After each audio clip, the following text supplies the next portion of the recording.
Bonsoir tout le monde, j'espère que vous avez passé une agréable journée. Donc je viens vers vous pour vous montrer la suite de ce documentaire. Donc là je pense qu'il y a des images que je ne vous ferai pas montrer et encore les paroles, ce qu'on va dire, hein. Je ne sais pas si ça va venir jusqu'à vous. Voilà, j'espère que vous avez passé une bonne journée. Alors ici il a fait très très beau, hein.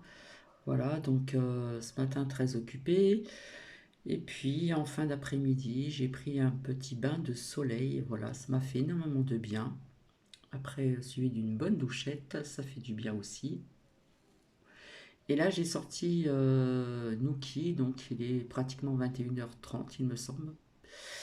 Et je n'ai pas encore mangé. Donc, je vous montre la suite de ce documentaire.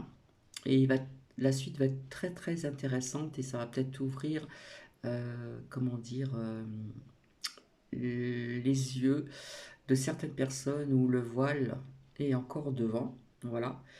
Et puis je pense vous faire demain ou après-demain, je vais me remettre à vous faire, comment dire, faire parler certains oracles. Voilà, comme je le faisais sur ma première chaîne, malgré que pendant un laps de temps, je ne l'ai pas fait parce que j'attendais un petit peu ce que j'avais vu depuis quelque temps.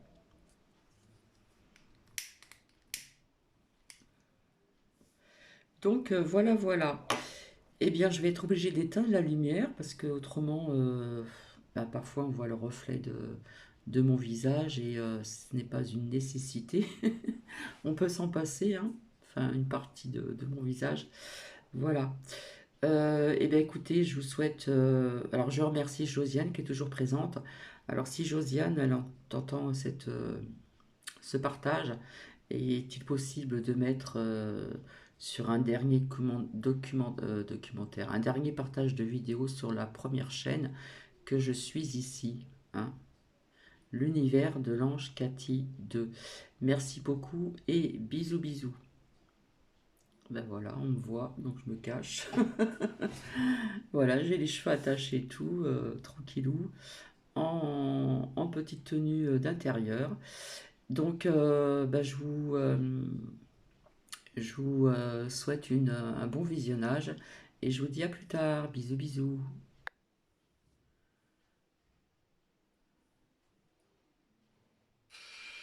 Là où cette mystérieuse civilisation avait imité les principes de calcul qui englobaient la divinité du nombre d'or à tellement d'endroits que cela ne pouvait pas être le fruit du hasard.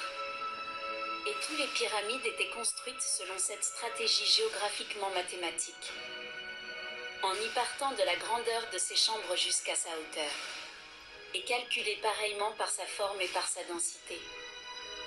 Ce qui en formait encore ce triangle parfait. Toutes ces formes géométriques mathématiques étaient identiques, peu importe leurs envergures. Et si l'on prenait le temps de les étudier, peu importe qu'ils soient immenses ou petits, nous ramenait toujours au résultat du nombre d'or. Et même ce principe s'avérait répété par leurs emplacements géographiques sur le globe, et encore nous invoquait le chiffre d'or aux distances séparant les pyramides les unes des autres. Je pourrais vous y en rajouter en tant que preuve que tous ces sites sacrés étaient placés en ligne droite au mètre près sur la même longitude tout autour du globe. Comme si l'on y aurait tracé une ligne droite au crayon les reliant entre eux. En passant par le Pérou, par le chandelier de Paraca et les pistes de Nazca, ainsi que tous ces temples toujours au Pérou placés spécifiquement. Ensuite, toujours alignés, on franchit l'océan et on se retrouve en Afrique sur les terres du Gondu-Malais. On retrouve la cité du pays d'Ogon, qui connaissait les étoiles Sirius B et Sirius C, avant même les astronomes. Ensuite, on franchit Tassili Nagé, connu pour son grand dieu martien. Et ensuite, on poursuit sur la même ligne en Égypte sur le site de Gizeh.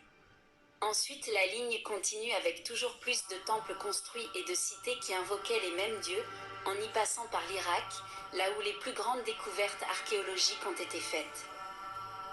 Et suite d'autres temples alignés en Iran, et aussi en Inde, qui ceux-ci ont toujours été considérés comme les demeures des dieux.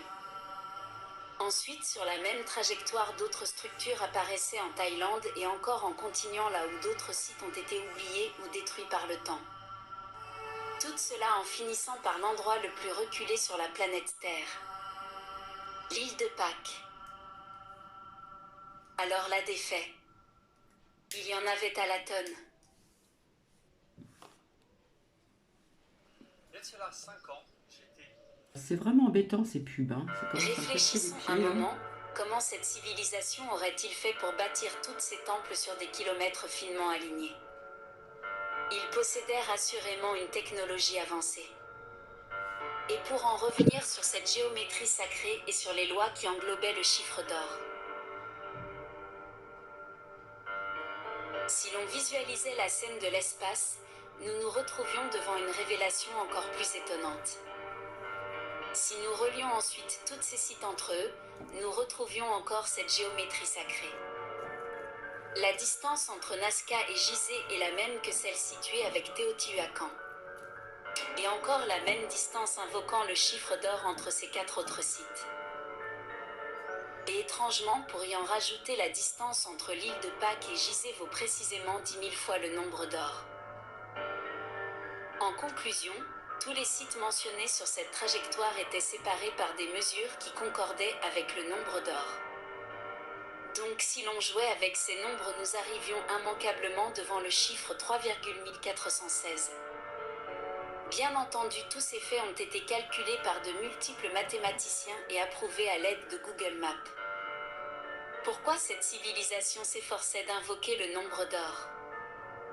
Et comment avait-il pu faire pour bâtir et aligner sur des kilomètres tous ces sites et ces monuments et ces immenses pyramides, sans pouvoir observer la Terre vue de l'espace?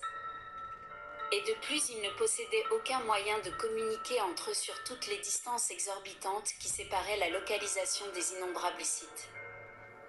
Alors il faut bien assumer et voir la vérité en face, cette civilisation était hautement avancée pour l'époque.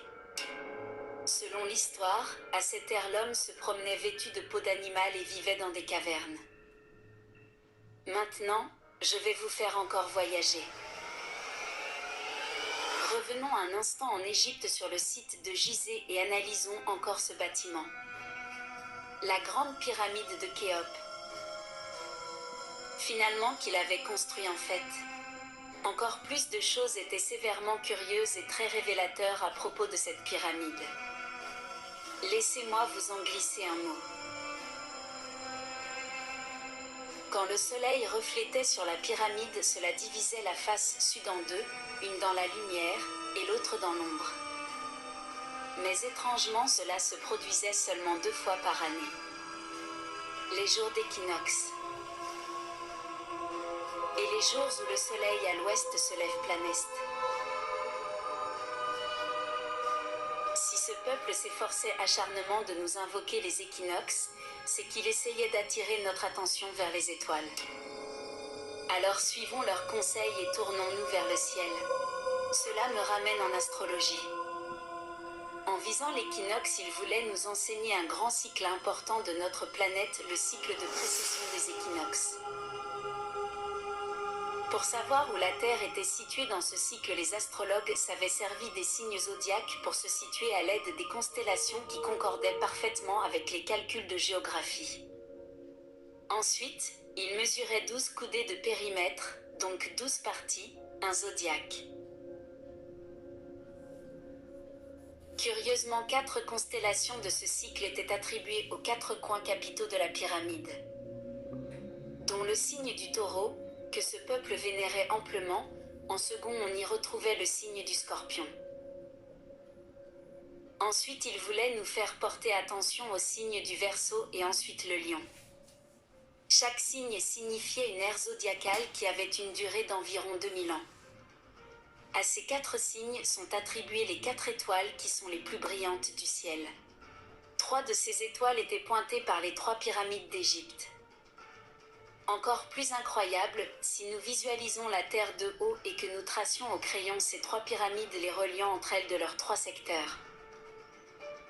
Cela formait encore ce même triangle parfait, Et de sa plus haute pointe encore, cela pointait étrangement sur l'étoile d'Orion selon les mêmes principes de mesure précises éprouvés. Ces étoiles scintillantes étaient habitantes de la ceinture d'Orion, les constitutives appelées baudriers d'Orion. Les zodiaques invoqués sont des dieux protecteurs selon la mythologie. On avait baptisé ces étoiles les gardiennes du ciel. Ces 4 étoiles étaient les seules qui ne bougeaient pas dans le temps. Selon des bases mathématiques, le site de Gizeh fonctionnait comme une horloge astronomique, donc le cadran est marqué de ces 4 étoiles et le sphinx était l'aiguille de cette horloge. Le cycle de cette horloge durait 25 000 ans, ce qui concordait avec les équinoxes. Comme le sphinx avait un corps de lion. Selon un astrologue du XXIe siècle, lorsque le sphinx, dans approximativement 2000 ans, sera aligné sur l'axe Lion-Verseau et regardera vers l'étoile Régulus, le cycle de précession des équinoxes aura retrouvé son point initial et nous recommencerions un nouveau cycle. C'était l'horloge de notre planète. Pourquoi attirer notre attention sur ce cycle ? Il s'avère franchement donner beaucoup de mal pour attirer notre attention sur ce grand cycle de 26 000 ans. Et quoi qu'on en pense ou en dise, les faits sont là, et cette horloge fonctionne parfaitement. Cela commençait véritablement à ressembler à un avertissement ou à un compte à rebours, invoquant une fin. Il faut réaliser que dans les écrits du passé, on avait invoqué à maintes reprises un énorme déluge, et sans oublier que la plupart des peuples du passé invoquaient toujours cette même idée d'événements cycliques, selon leurs croyances. Selon eux, les dieux se seraient mis en colère, et ensuite par la force déchaînée des mers, il aurait puni les peuples de cette époque. J'ai gagné plus de 4000. La route, et éliminé plusieurs espèces terrestres. D'autres anciens écrits nous mentionnaient aussi couramment l'existence d'un cycle en particulier. Les mythes le surnomma le grand gel, le cycle de glaciation. Selon la légende, un froid insoutenable accaparerait violemment le globe terrestre de façon soudaine à chaque fin d'un ère cosmique. Et les froids présents gèleraient tout sur son passage instantanément. Et la Terre deviendrait comme une boule de glace, la rendant ainsi peu invitante pour abriter la vie.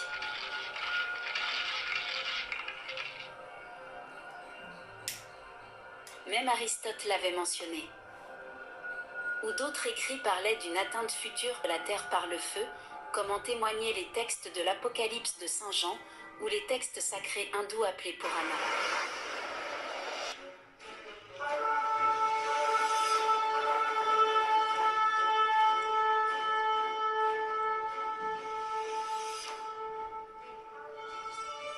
Tous ces peuples disparus parlaient d'un apocalypse, et en y portant soigneusement attention, les bâtisseurs avaient reconstruit tous leurs temples alignés, non dans le but de marquer un équateur.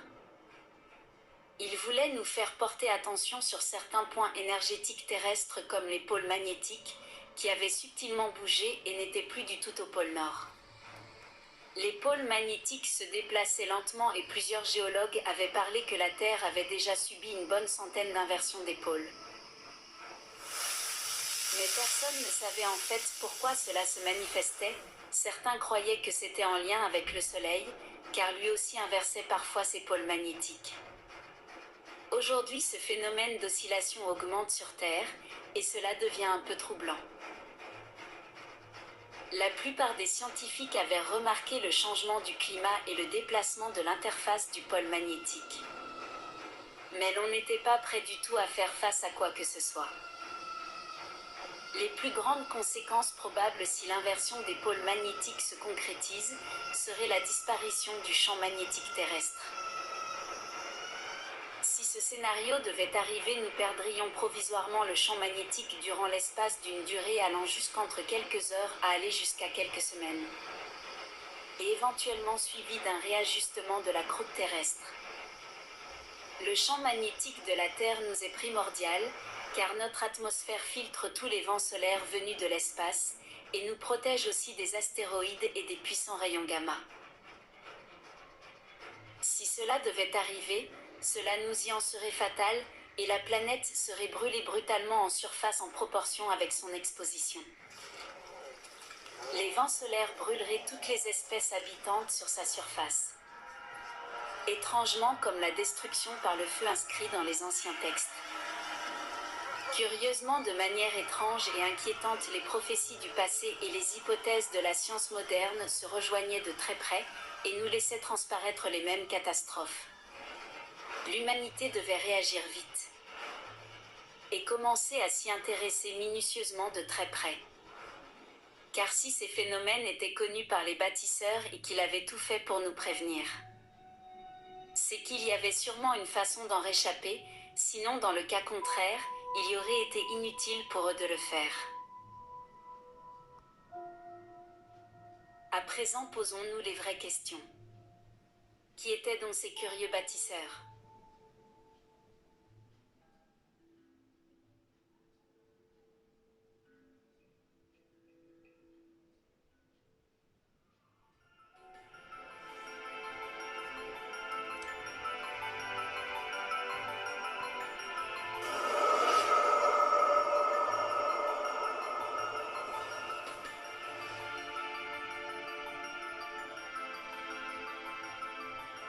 Tout le monde a pu remarquer que cela ne tourne pas rond sur Terre dernièrement, et si ce n'est pas le cas, rouvrez vos yeux, je vous en conjure. Selon moi, le désir avaricieux de dominer et contrôler le monde des dirigeants de cette planète devient amèrement abusif, cela devient un peu n'importe quoi. Je parle en fait de dirigeants de la planète, car à mon avis même le gouvernement est une miette de pain dans la hiérarchie planétaire.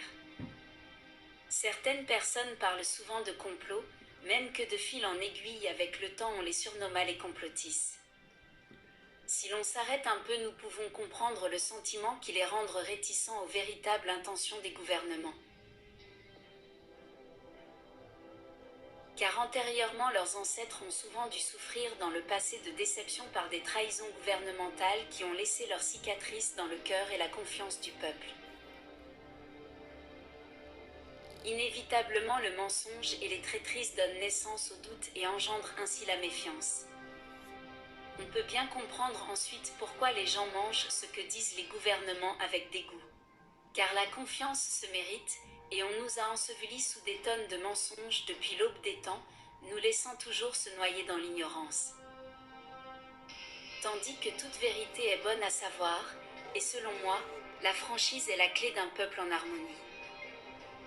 L'humanité n'a besoin que d'une seule chose pour prospérer selon mes croyances.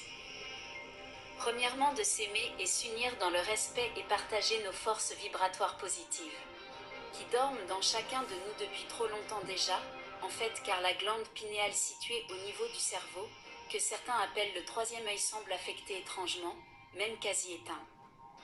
Mais pourquoi nous avoir montré la mauvaise voie ? En gardant tous les messages secrets au sujet de la clé amenant aux énergies libres et des dons spirituels que nous possédions gardés dans l'oubli.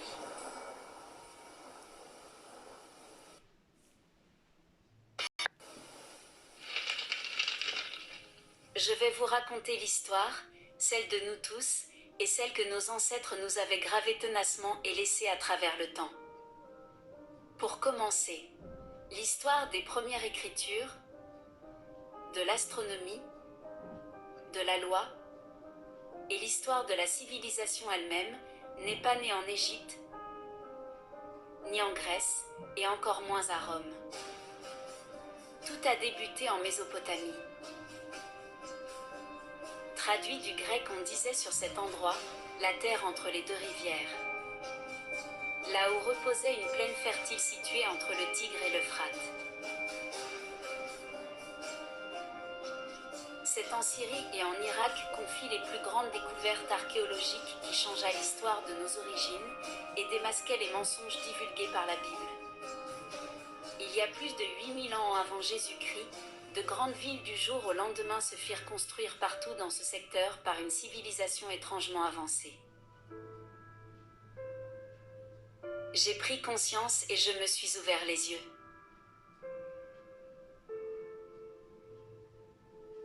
Mais seulement au moment où des archéologues trouva en Irak 14 tablettes d'Enki qui apportaient à faire d'énormes liens en référence aux mystères incompris de l'égyptologie. Ces êtres divins avaient influencé et instruit quelque peu tous les peuples et civilisations perdues. On les surnomma aussi les tablettes d'émeraude. Les tablettes d'Enki étaient d'anciens artefacts sous forme de pierre. Appartenant à une famille atlante, venue des 3 étoiles brillantes, et sur lesquels dans la roche étaient gravés des écrits qui allaient changer l'histoire de nos origines une fois traduite. Ce trésor historique datait de plus de 8000 ans avant le Christ. Elle était comparable aux trouvailles faites en égyptologie. Elles avaient été rédigées par les Sumériens pour honorer leur créateur. De leurs gravures percées dans la roche, elle invoquait l'histoire d'une famille royale venue des cieux dont Enki, le dieu créateur et protecteur, et aussi Anu son frère, et aussi de la déesse Shiva sa sœur, et sombrement de son père Enlil. Son père par contre nommé Enlil était un dieu nébuleux et sombre et il allait aller à l'encontre d'Enki afin de rendre l'humanité dans l'oubli du véritable savoir. Ainsi nous rendant prisonniers de cette terre et esclaves d'Anu qui nous manipulait aveuglément depuis la nuit des temps. Tous ces Anunnaki néburiens, de pure laine extraterrestre, et surtout ceux couronnés, des hauts dirigeants royaux de ce peuple, avaient persécuté des valeurs familiales non écrites et cela avait créé des conflits en lien avec la hiérarchie de la Terre et mis à l'épreuve la peur que Anil et Anu subissaient face à cela en évitant quelques principes de leur savoir pour grossir leur champ d'activité de production que Enki, le dieu de nos origines, avait mis en place pour créer l'Homo sapiens. Laissez-moi vous exprimer cette histoire de façon laborieuse. Les tablettes nous informaient sur la vérité, les 2 premières tablettes sumériennes nous informaient de leur rédacteur et de qui il était vraiment, et de où il venait dans l'univers. Au-delà de ces premières civilisations, les Néburiens sont venus sur Terre il y a de ça des millénaires. Et il est difficile d'expliquer cette histoire en quelques lignes. Cette race d'extraterrestres était venue sur Terre pour des raisons importantes. On les surnommait les Anunnaki, ceux qui ont peuplé la planète. Selon leur écrit, il était venu il y a de cela 45 000 ans, leur planète était instable et en danger. Cette planète appelée Nibiru faisait partie de notre système solaire. Selon des astronomes, à chaque 3600 années terrestres, cette planète approchait la proximité de notre planète. Et malencontreusement, l'atmosphère de leur planète jadis vitale était hautement agrémentée en oxyde de fer, rendant leurs conditions hostiles et invivables. De ce fait, leurs mers et leurs rivières étaient de couleur rougeâtre. Leur peuple courait un grand danger. Et leur planète effleurait la Terre au moment opportun, et les Néburiens se rendirent compte qu'il y avait un élément sur Terre en abondance essentiel à leur survie. Lorsqu'il arriva, la Terre se remettait à peine du météorite qui avait anéanti les dinosaures. La Terre était florissante à cette époque et en harmonie avec les mammifères qui y vivaient.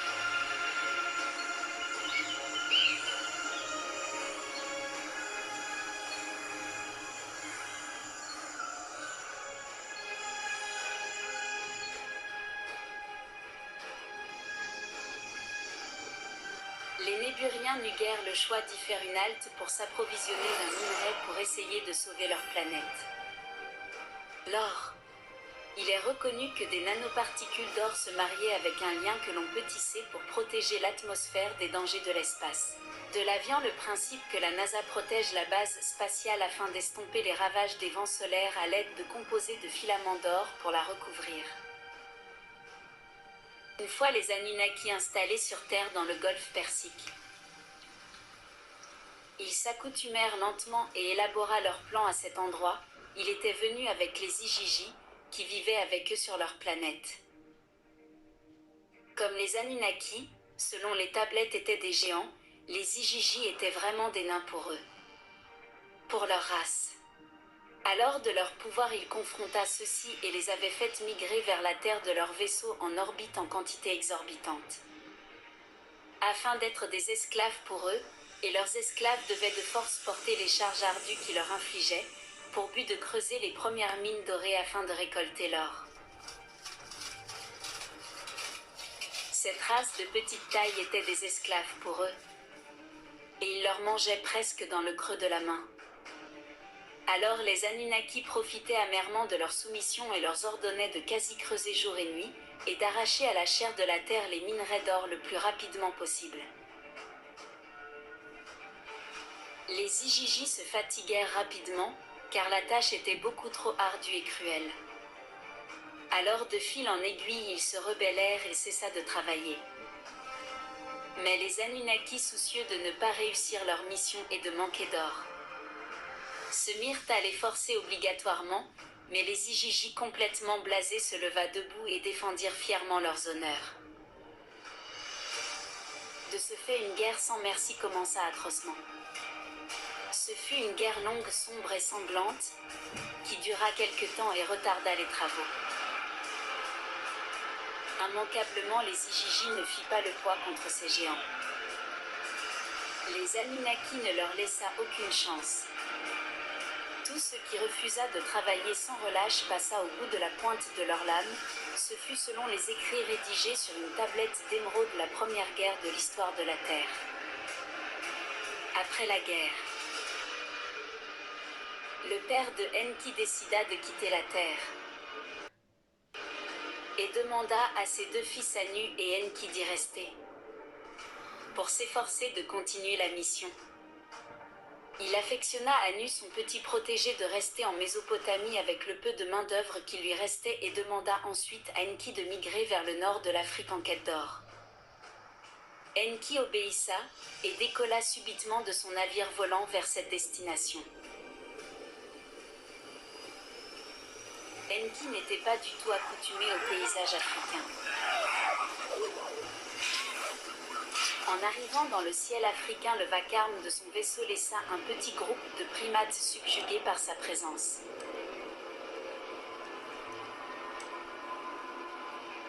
Le vaisseau imposant d'Enki perça les nuages au-dessus de leur tête, ce qui les rendit agités et menacés, et en apercevant le vaisseau, ils convoitaient la possibilité d'une ambiance hostile.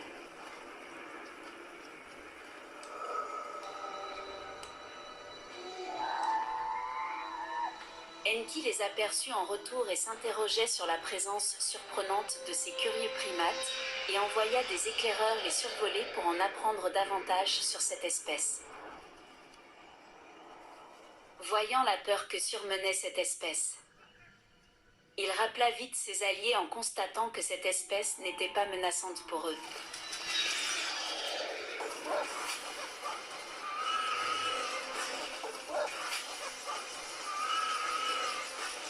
Enki et sa petite équipe firent un atterrissage peu loin du site où il avait aperçu le petit groupe de surprenants primates, à qui ils avaient fait une peur bleue. Enki se mit à les observer passionnément de loin, et ainsi à les étudier. Suite à ces observations, il eut une idée hors du commun et il contacta ensuite son frère Anu à ce sujet. Afin d'avoir un autre avis, lors de cette discussion, Enki proposa à son frère d'essayer de créer une race d'humanoïdes à leurs images, afin de remplacer leurs esclaves les Igigi. Selon sa vision, Enki voulait audacieusement créer génétiquement une race croisée et fusionner l'ADN de lui-même avec le code génétique de ces étranges primates. Anu resta sceptique à son idée, car il avait contrainte que cette nouvelle race ait accès à leurs connaissances spirituelles et ainsi pouvoir mettre la main sur la richesse du don amenant à la vie éternelle et ainsi mettre leur propre peuple en danger. Enki s'efforça de le convaincre afin de pouvoir répondre à la main-d'œuvre nécessaire pour continuer la récolte d'or. Après un moment, Anu lui donna son accord, à une seule et unique condition. Il lui conseilla de créer seulement des mâles, et ils devaient être absolument stériles, pour but de rendre impossible la reproduction. Suite à cela, notre cher Enki, le dieu créateur, se mit minutieusement à faire plusieurs petits tests, et fusionner quelques surprenantes combinaisons génétiques entre espèces animales et ainsi de s'amuser à jongler avec les lois de Mère Nature. De là sont nées toutes les créatures mythologiques que l'on retrouve dans certains contes. Enki s'efforça d'essai en erreur de créer l'humanoïde parfait. Un croisé unique ayant la sagesse des Anunnaki pour but de récolter l'or. Il espérait de tout cœur que l'être tant convoité aurait un tempérament plus pacifique et docile pour répondre aux ordres de la mission. Quelques années plus tard, les mines d'or étaient tout de même toujours vides. Car Enki devait toujours créer d'autres Homo sapiens, faute de reproduction par voie naturelle, et de ce fait la tâche devenait de plus en plus pénible et compliquée. Enki, se sentant impuissant dans l'espoir de sauver sa planète, se mit sournoisement sans consulter Anu à élaborer un tout autre plan. De sa main créative, il utilisa l'un de ses spermatozoïdes et l'implanta dans l'ovule de l'une de ses primates favorites. Alors de ce fait cette primate qu'il avait minutieusement sélectionnée se verrait ajoutée à ce monde suite au temps de gestation requis la première authentique femelle Homo sapiens. Enki attendait impatiemment de voir naître cet enfant, il vivait par contre dans l'inquiétude de voir si son travail allait apporter fruit. Enfin le moment arrivé, il resta à proximité tout au long de l'accouchement, une fois cette première femelle croisée mise au monde, il la dénomma Lucie. Grâce à la fertilisation de son espèce. Ensuite, le premier homme fertile se vit voir venir le monde, qu'il avait surnommé Adam, de là est née la fameuse légende d'Adam et Ève. Suite à l'intervention de fertiliser la race de racine Homo sapiens. Le nord de l'Afrique commença à être peuplé, et cette espèce se mit soudainement à devenir fleurissante et abondante. Lorsque la nouvelle arriva en Mésopotamie et effleura les oreilles d'Anu, il devenu grandement colérique et insulté, alors il se mit à faire surveiller Enki de près. Quelque temps après, Enki, passionné comme personne, tomba graduellement amoureux de cette espèce qu'il avait créée, alors de sa grandiose bonté et sa générosité. Il se mit à leur offrir la connaissance de certaines technologies et un infime partie de leur savoir. Par amour, il se mit à leur enseigner la force de l'éveil des chakras et l'élévation de la conscience spirituelle.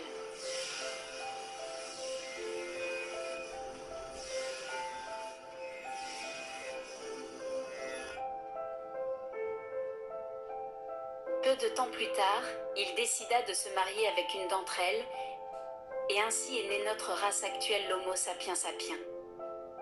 Car un Anunnaki de code génétique pur avait fertilisé l'ovule d'une femme semi-croisée, et voilà que la naissance de la race humaine se vit voir son entrée dans l'histoire. L'origine de la race humaine actuelle put percevoir le jour. Et sauta un grand bond dans son évolution personnelle en comparaison avec son temps acquis sur Terre. Tout cela grâce à cette manipulation génétique.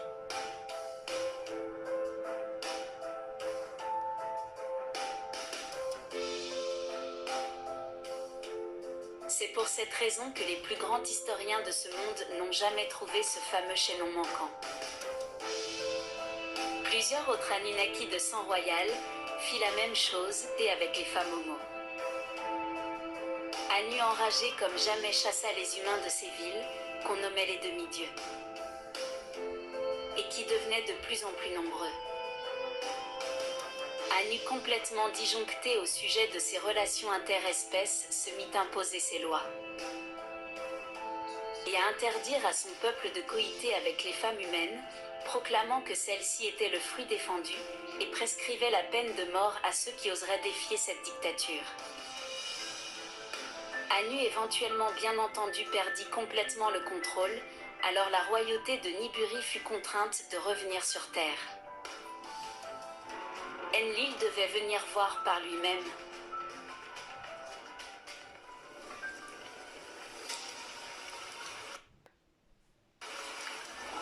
Et une fois le vaisseau mère atterri, Enlil enragé se vit constater en peu de temps que la race humaine avait pris beaucoup d'ampleur. et devenu déconcerté par la tolérance d'Enki sur l'exagération des humains croisés avec des entités de son peuple de lignée de sang royal. Selon les craintes d'Enlil, ils étaient devenus abusivement trop instruits par leur secret familial. Pour lui, ils pouvaient être une menace éventuelle. Alors immanquablement, ce qui devait arriva, une autre guerre cruelle frappa sur la terre.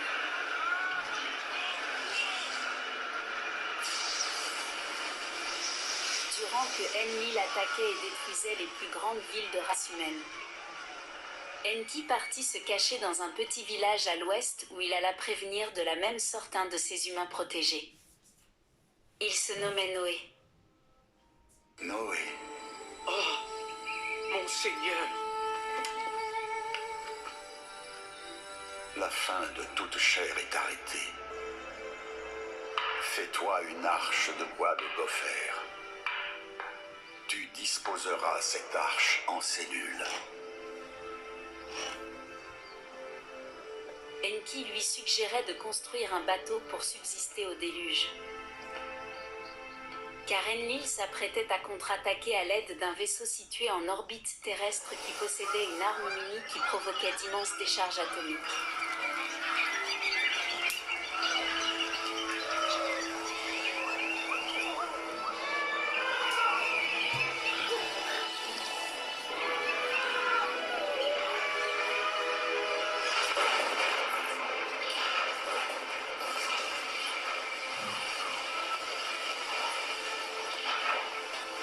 Les plus grandes cités se sont vues alors noyées par la force déchaînée des mers. On y avait baptisé ce bateau en surnommant cette légende depuis des lunes, l'Arche de Noé.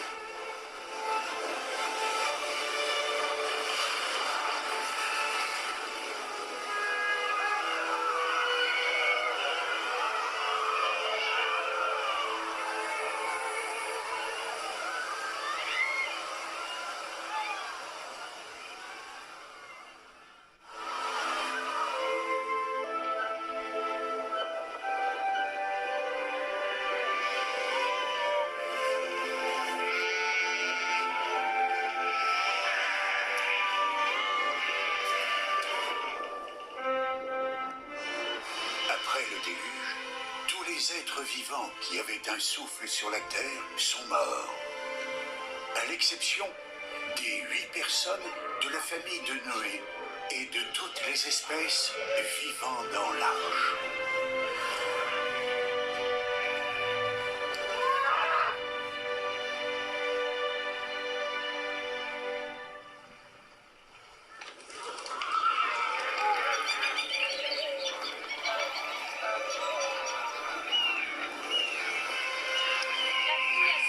Il a encore cessé de pleuvoir. Regardez, le soleil apparaît et le ciel se dégage. La mer est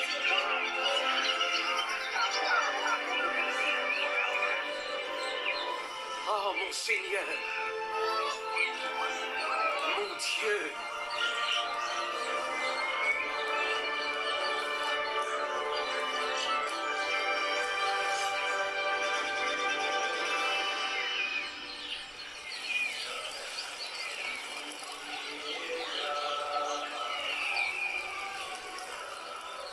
Ils ont continué à proliférer sur la terre jusqu'à ce jour. Bien sûr, ce fut une catastrophe épouvantable. Et Enki en était démoli intérieurement. Il était attristé de voir toute sa création et la monarchie du sud de l'Afrique sombrer dans le fond de la mer morte. Telle que l'Atlantide, comme plusieurs écrits l'avaient mentionné, mais ridiculisée par les historiens du temps moderne. Les Anunnaki avaient pratiquement tous quitté la Terre avant le déluge. Ils étaient toutes partis laissant la Terre dans l'oubli. Car l'alignement des étoiles leur facilitait le voyage à ce moment. Ils avaient laissé pour preuve de leur passage que de précieux messages cachés et de simples ossements. Les humains survivants du déluge et ceux de l'arche de Noé se virent tristement ainsi abandonnés par tous leurs alliés Anunnaki. Ils se sont vus repartir de zéro pour peupler la planète, Mais des petits groupes de Néandertaliens avaient survécu aussi dans le nord de l'Euphrate. Néo, lui, de son côté, une fois accosté, fut alors éclore les débuts de la civilisation de ceux qu'on appelle les Sumériens. C'est la civilisation sumérienne qui ont immortalisé le passage des Anunnaki sur Terre et dont l'histoire d'Enki en la gravant sur ces fameuses tablettes sumériennes. Et ainsi de suite, ils avèrent minutieusement construit toutes ces cités en leurs honneurs et réalisé ainsi ces spectaculaires et mystérieuses pyramides. En utilisant bien entendu aussi leur sublime technologie que Enki et ses complices leur avaient généreusement léguée avant de disparaître. Le but des Sumériens était d'essayer de préserver la race humaine telle que Enki l'avait imaginée. Mais Enlil et Anu n'allaient pas laisser les Terriens prospérer aussi facilement. Enki, juste avant le déluge, quitta la Terre pour se réfugier sur Orion. Enlil et Anu, jugés par leurs gestes, se virent chassés par les dieux d'Orion et s'installèrent sur Saturne, car à cet endroit ils s'avéraient manipuler la chronologie du temps, qui augmente certains pouvoirs à leur avantage, nous faisant tourner en boucle constamment. Ils sont encore sur Saturne à ce jour. Surveillez la Terre attentivement comme des monstres assoiffés de sang. Et même aujourd'hui, d'autres sont sur Terre à tout contrôler et nous manipulent en se servant de nous à notre insu comme esclaves. Nous rendent obligés de travailler et de transformer la matière première pour eux, car nous n'y avons pas le choix afin d'avoir de l'argent pour subir à nos besoins essentiels.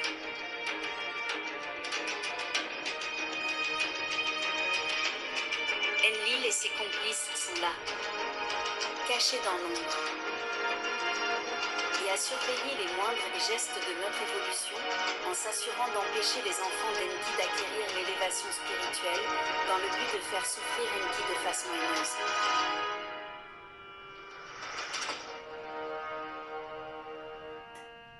Pour le moment, décrire la situation véridique de la Terre serait illustrer la Terre prise en otage, en fait comme si la Terre avait un revolver sur la tempe en perpétuité. Il y a plusieurs raisons pour lesquelles Enki ne revient pas immédiatement nous sauver, dont 3 qui me viennent subitement à l'esprit. La première serait qu'il attend que plus d'individus soient éveillés spirituellement pour les sortir de la boucle temporelle dans laquelle Enlil a mis en assaut ceux-ci sur la Terre. La deuxième serait que vu que les mercenaires d'Enlil guettent continuellement la Terre, et qu'ils n'ont plus aucun endroit où aller, alors si Enki essayerait de reprendre la Terre, ces derniers risqueraient pitoyablement de faire exploser la Terre. La troisième serait qu'il attend patiemment des mouvements planétaires énergétiques clés, afin de faciliter son voyage en ouvrant des passages. Pour mieux élaborer, c'est comme un peu le surf. Le surfeur doit attendre absolument le bon moment pour prendre la vague au passage. Sinon, il se retrouve attiré abruptement vers le fond. Tout ça est comme un énorme jeu d'échecs où Enki place ses pions minutieusement dans l'espoir de nous sauver et récupérer la Terre et ses enfants. Tandis que ses ennemis sont toujours là à rôder autour du globe. Et même sur Terre à nous gouverner secrètement.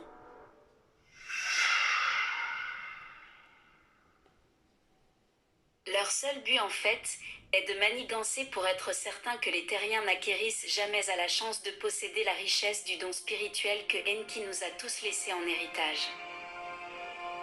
En s'assurant et rôdant autour de nous, nous manipulant pour être sûr que notre troisième œil reste fermé à son avantage. Mais on nous empêche sournoisement, selon moi, d'entreprendre les compétences d'utiliser nos forces vibratoires à des fins mal intentionnées et de façon malicieuse, nous mettant dans un état quasi comatif. Pour mieux me comprendre, par exemple, en légalisant des choses néfastes pour nous, comme l'alcool, et même certaines drogues à vrai dire. Tout le monde sait bien que la drogue et l'alcool accentuent la stupidité humaine.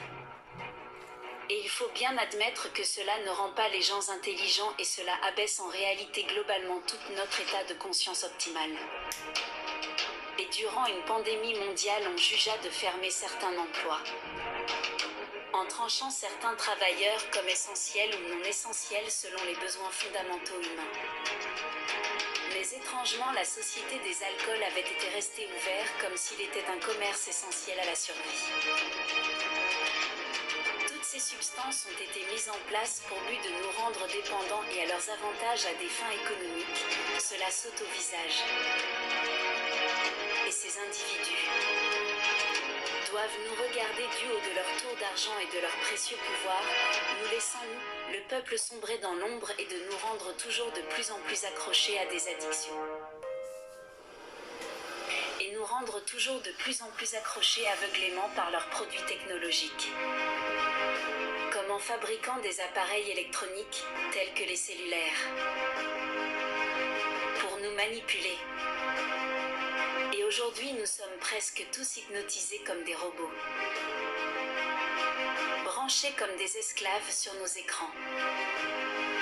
Et bombardés par des produits et du matériel qui mettent en veille nos dons spirituels que nos ancêtres nous ont légués, comme si l'on y avait déposé un voile sur notre troisième œil.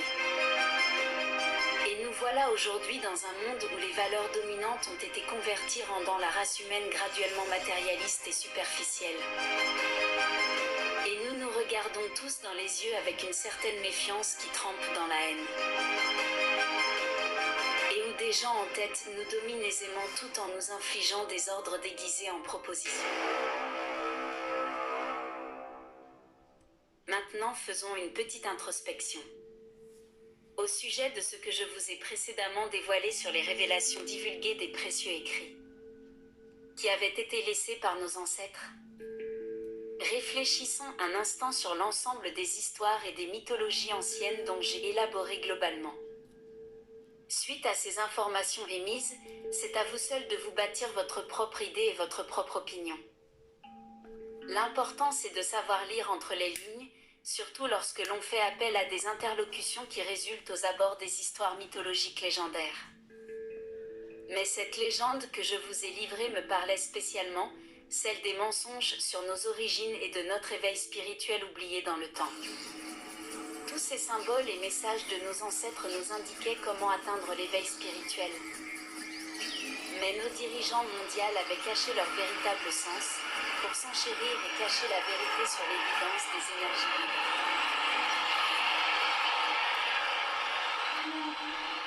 Les messages laissés par les bâtisseurs étaient simples. Ils nous démontraient comment vibrer adéquatement pour s'aligner sur le Thor, qui est le champ de force énergétique unifié, une énergie libre. La plus grande force de ce champ n'était que des vibrations sonores. En fait, l'univers était un champ sonore en perpétuité.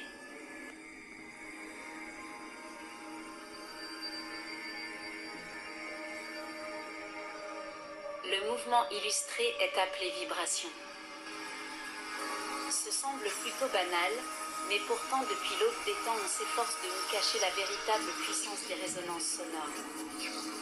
L'humain n'a pas la capacité de visualiser tous les spectres lumineux, et non plus celle de percevoir toutes les ondes sonores.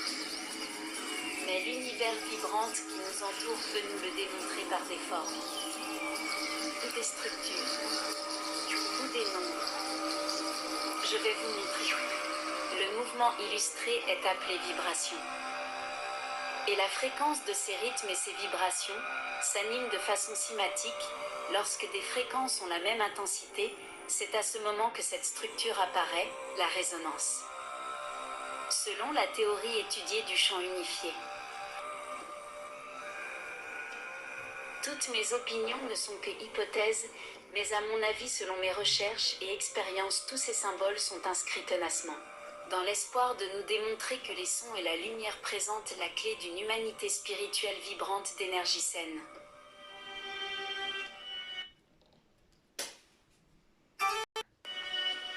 Qui se résigne en fait à n'être que simplement sonore.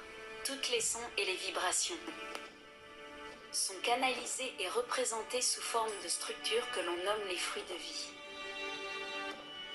Et qui font partie en fait toutes de la majestueuse fleur de vie ancestrale, qui selon l'univers possède une géométrie parfaite selon ses lois incontournables.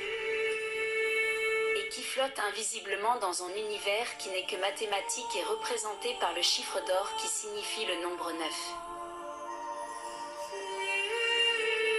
La plupart des espèces, qu'elles soient végétales ou animales, comprennent déjà comment augmenter leur vibration et savent le démontrer en honneur à leurs univers.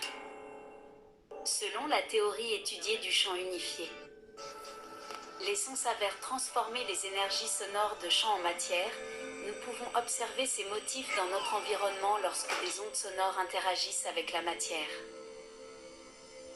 Par exemple, en utilisant des matières fluides, comme du sable ou de l'eau, la pression acoustique crée des schémas toujours prévisibles. Voyez par vous-même la puissance des champs sonores de force unifiée. Chaque atome, chaque cellule, chaque planète et chaque univers vibre sur une résonance différente représentée par les figures que vous contemplez. Les fruits de vie.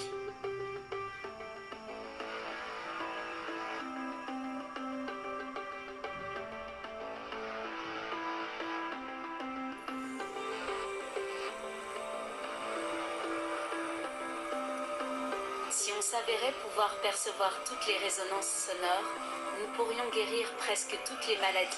Les cellules cancéreuses peuvent déjà être soignées par des vibrations sonores. C'est en maîtrisant cette compétence spécifique que les bâtisseurs avaient déplacé les roches massives.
D'ouvrir nos yeux sur nos origines et de notre éveil spirituel oublié dans le temps.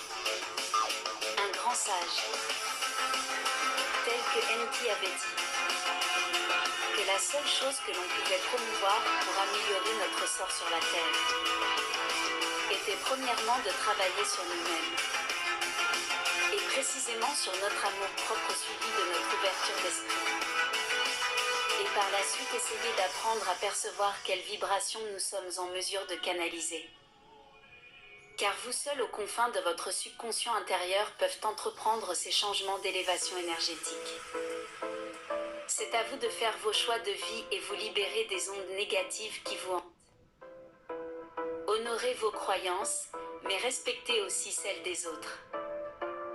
Et ensuite réalisez vos rêves et aussi essayez d'apprendre à concevoir les bonnes décisions pour vous. En pesant les pour et les contre entre les erreurs faites versus les bonnes actions que vous avez commises. De cette façon analytique, l'humain s'aide fortement à surélever ses forces vibratoires et se fortifie pour les éventuels obstacles à venir. De ce fait, l'humain y gagne grandement à profiter d'avoir la conscience tranquille. Essayez d'écouter un moment, étendez l'oreille et flairez votre environnement et suivez votre intuition. Vous en y gagnerez assurément des signes de l'univers et des indices. Regardez simplement autour de vous. Et vous réaliserez qu'il se passe étonnamment bien des choses étranges dans l'univers qui nous entoure. Et visualisez que bien des choses incompréhensibles bien au-delà des mots sont suspicieuses et complètement nébuleuses. Une grande chose que nous pouvons enchérir sur nos évolutions personnelles. est enfin, à mon avis, simplement la patience d'essayer de canaliser toutes vos énergies positives et d'y concentrer toutes ces pulsions vibratoires au nom de l'amour. Et ce qu'on demande de démontrer respect, à nous, aux autres, et à toute chose unifiant l'univers matériel qui le compose. Acceptez l'opinion des autres tout en y respectant celle d'autrui, en ne baissant jamais le regard sur vos valeurs. Espérons que tous ensemble, nous allons briller de cette énergie et enfin pouvoir faire comprendre à ceux qui nous guettent dispersés dans l'ombre qu'ils peuvent enfin cesser de se nourrir de nos peurs. Et lâcher enfin prise. Et nous redonner notre liberté et de nous faire maintenant lumière sur le savoir et ainsi brûler les mensonges et finalement, de lever le rideau sur notre véritable histoire, qui nous appartient à nous tous, le peuple. Libérez-nous. C'est notre histoire et l'humanité est enfin prêt à savoir. Peu importe qui nous sommes, et peu importe notre couleur de peau, c'est notre passé à tous, car nous avons tous les mêmes origines et nous faisons qu'un, nous tous, les terriens.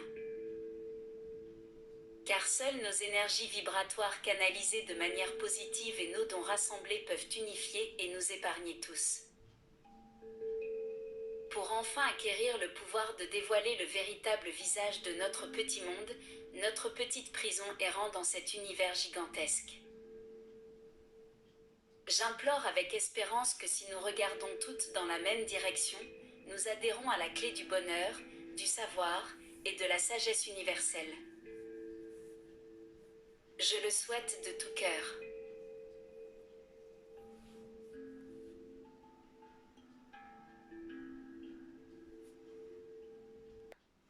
Eh bien voilà, cette seconde partie était beaucoup plus longue que la première.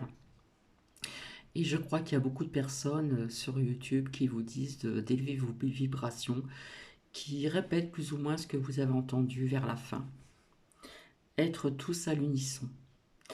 Eh bien, j'espère que cela vous a plu. Donc, je remercie encore Josiane, puisque ça, Josiane, apparemment, au niveau du commentaire, elle a trouvé que c'était très intéressant, Josiane. Donc, merci. Voilà, je pense que après, comme je dis toujours, hein, on prend ce qui résonne en nous et on lâche prise sur ce qui ne résonne pas en nous. Je vous souhaite une agréable soirée. Je vais aller me restaurer parce que j'ai très faim. Voilà, je ne pensais pas que la seconde partie serait aussi longue, donc veuillez m'en excuser. Mais j'ai trouvé ça intéressant en espérant que cette seconde partie viendra jusqu'à vous. Car ça peut peut-être ouvrir, comme je dis toujours, le voile devant les yeux de certaines personnes. Voilà, je vous embrasse et je vous dis à très bientôt et je reviendrai pour un tirage. Donc, comme je disais tout le temps sur ma première chaîne, j'essaie de faire plaisir un petit peu à tout le monde. Donc, c'est très varié. Bisous!